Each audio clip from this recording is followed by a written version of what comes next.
Hello friends welcome बर्तमान में आलोचना करने जाऊे भौमकर वंश विषय ओडिशार राजनीतिक इतिहास गोटे गुरुत्वपूर्ण चैप्टर हूँ भौमकर वंश। यही चैप्टर टी आमर ओपीएससी और UPSC civil services exam mainly helpful हम ता छड़ा ओडब्ल्यूएससी और ट्रिपल एससी ओएवीएस एसएसबी जो थे भी आम हिस्ट्री आसे यहाँ हेल्पफुल हम। चैप्टर टी स्टार्ट करवा किंतु चैप्टर स्टार्ट करने पूर्व जदि आप चैनल को सब्सक्राइब करना then please subscribe to this channel,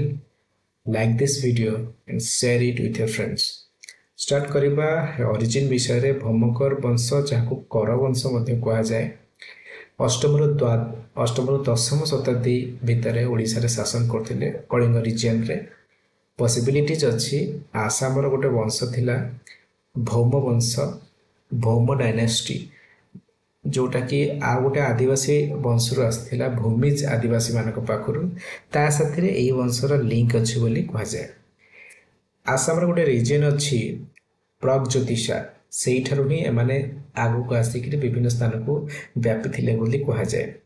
किंतु ओडिया पुराण मानक मेंशन अच्छी जो भौमकर वंश यहाँ नारक ठारू व्यापी थिला। नारक होती विष्णुकर पुओ तांको ये वंशटी आगक व्यापी बोली कहुए। सारला दासकर अनेक रेफरेन्स अच्छी से भौमकर वंशटी विष्णुकर आर प्रथम प्रतिष्ठाता थिले बोली कहुई। 736 कमन इरा अर्थात 736 ख्रीष्टाब्द 900 भितर दबदबा थिला। प्रथम पावरफुल रूलर थिले शिवकार वन।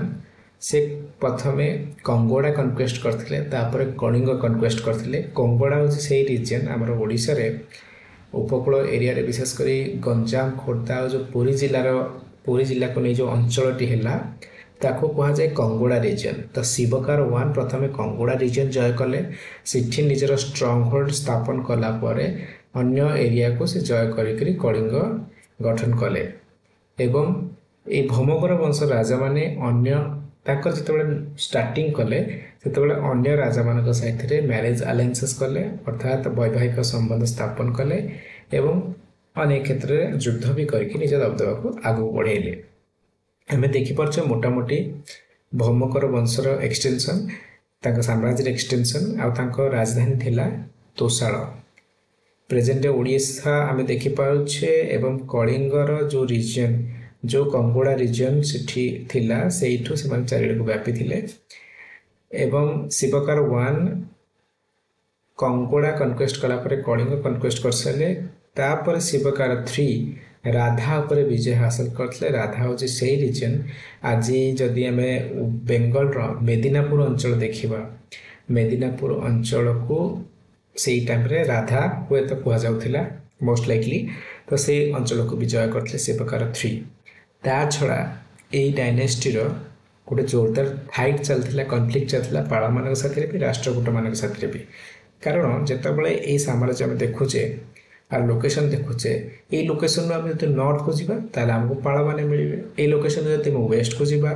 आमको राष्ट्रकूट मैंने मिले। ईस्ट तो समुद्र अच्छे आगू जाहबनी तो से आयदर तुम्हें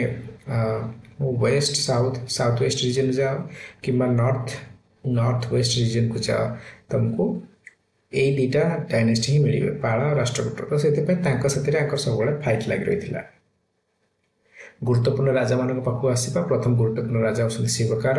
ये टेरिटोरी के एक्सपांड करते राज्यर। परवर्ती होती शिवकार वन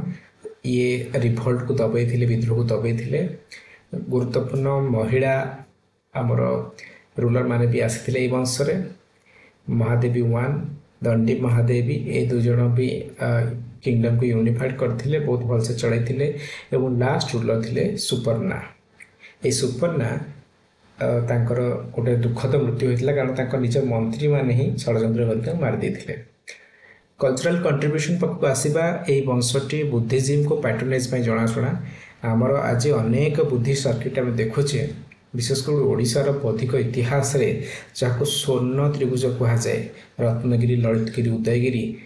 एटा ये भौमकर वंशर राजा मानकर मुख्य कंट्रीब्यूशन या छड़ा ओडिशार आर्ट आर्किटेक्चर को डेवलपमेंट देवारे गोटे नुआ सेप देवारे गुरुत्वपूर्ण भूमिका थिला।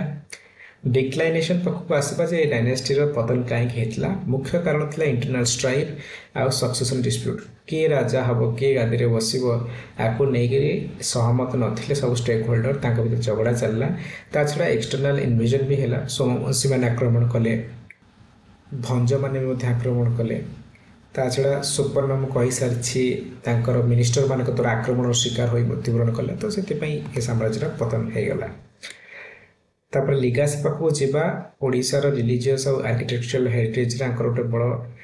इन्फ्लुएंस अच्छी मीडिया भालर गवर्नेंस को सेप देवार गोटे गुरुत्वपूर्ण भूमिका रही बुद्धिस्ट स्कॉलरशिप एम दौले टेम्पल डिजाइन को भी एमाने परिवर्तन करते नुआ नुआ डिजाइन आनी महाजन बुद्धिज्म को एमाने मुख्य भाव में प्रमोट कराउथिले एवं अनेक शिव मंदिर भी आंक द्वारा निर्माण होती राजा मान द्वारा तो आम आलोचना करुले भौमकर वंश विषय बर्तमान आम से रिलेटेड किछिटा एमसीक्यू डिस्कस करनबा तो Bhaumakara dynasty is believed to have ruled which ancient region Bhaumakara dynasty को पुराना रीजन को आमर रूल करुले अंक तोशाल मत्स्य कलिंग करेक्ट आंसर होची तोशाल तोशाल रीजन को से माने आरंभ रूल करते तापर से माने कंगोड़ा तापर से माने कलिंग को जय कले according to Sharada Das Mahabharata who was considered to be the founder of Kaurava family founder के थिले ऑप्शंस आर शिवकर 1 नारका विष्णुकार एवं त्रिभुवन महादेवी 1 तो आम आलोचना करते जो शारदा दास पुराण को अध्ययन करागला जो कौरवंशर प्रतिष्ठाता से लिखिं विष्णुकर बोली नेक्स्ट क्वेश्चन को जीवा हुई ruler is credited with conquering Kongoda and part of Kalinga तो कंगोड़ा को किए जय करते कलिंग जय कले शिवकर 1 ना शिवकर 3 ना शुभकर 4 ना शांतिकार 3 शांतिकार 2 करेक्ट आंसर शिवकर 1 ये ही प्रथम गुरुत्वपूर्ण राजा कारण से कंगोड़ा जय कर सारापर कलिंग जय करते who among the following was a prominent female ruler in the Bhaumakara dynasty Bhaumakara dynasty गुरुत्वपूर्ण फीमेल रूलर किए थे दांडी महादेवी सुपर्णा शुभकर 1 नारायण देवी करेक्ट आंसर होची दांडी महादेवी जड़े प्रोमिनेंट फीमेल रूलर थिले एई वंशर परवर्ती क्वेश्चन को जीवा Shivakara 3 defeated the king of which region Shivakara 3 का को डिफीट करथिला आलोचना करथिले जस्ट कंगोड़ा राधा ताम्रलिप्त ना मेदिनापुर से रिपीट करते राधा रीजन को राधा रीजनटा हूँ आज मेदिनापुर रीजन ठीक अच्छे Bengal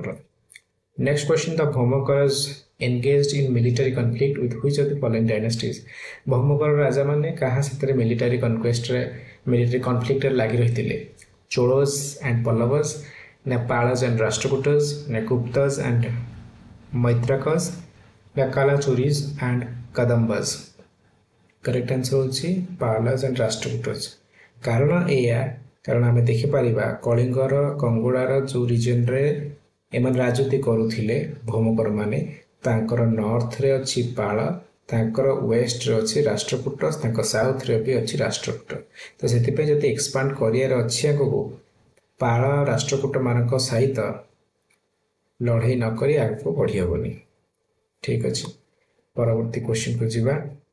which religious tradition did not Bhaumakaras predominantly patronise काहाकू से माने हाँ डिड दे पैट्रोनाइज काहाकू से जोरदार पृष्ठपोषकता देइथिले पृष्ठपोषकता करथिले कहार शैवजिम्र ना वैष्णविजिम्र ना बुद्धिजिम्र ना जैनिजिम्र तो भौमकर माने बुद्धिजिम्र अत्यधिक पृष्ठपोषकता करथिले ललितगिरी रत्नगिरी खंडगिरी सॉरी ललितगिरी रत्नगिरी उदयगिरी एमाने सब यार साक्षी आमर खंडगिरी उदयगिरी यहाँ खारबड़ समय होता महामेघवान डायनेस्टी तो Ratnagiri Lalitgiri Udayagiri sites are link to which aspect of the Bhaumakara dynasty तो बहुत इजी क्वेश्चन लास्ट को अच्छी तो मिलिटारी आउटपोस्ट एम थिले ना ट्रेड सेंटर थिले